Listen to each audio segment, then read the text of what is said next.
బాదుషా బాదుషా చేసుకోవడానికి కావాల్సిన పదార్థాలు ఇవన్నీ 2 కప్పులు మైదా, చిన్న కప్పు పెరుగు, అరకప్పు నెయ్యి, అర చెంచా బేకింగ్ పౌడర్.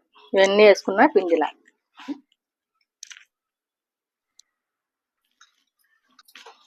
ఇలా కలుపుకొని దీని ఇలా గుట్ట కప్పుకొని ఒక 10 నిమిషాలు రెస్ట్ ఇవ్వాలి. డబ్బాలు తీసుకొని పెనం పెట్టుకొని కప్పు పంచదార వేసుకోవాలి. పెద్ద గ్లాసు నీళ్ళు వేసుకోవాలి. ఇది పాకం రావాలి. ఈ మొత్తని ఇలా కన్నం పెట్టుకోవాలి. ఇలాగే మొత్తం అన్నీ చేసుకోవాలి. కొంచెం కుంకుమ పువ్వు, కొంచెం ఇలాచి. పాకం వచ్చిందండి. పెనం పెట్టుకుందాం. బాదుషాలు ఇంకా సరిపడా ఆయిల్ వేసుకుందాం. ఈ వేడి మీద వేయాలి.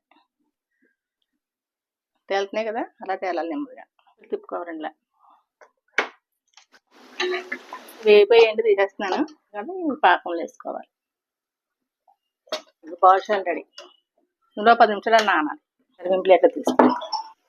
దీని మీద కొంచెం జీడిపప్పు, బాదం పప్పు, పిస్తా అన్నీ కొంచెం గ్రాండిష్ చేసుకున్నాం.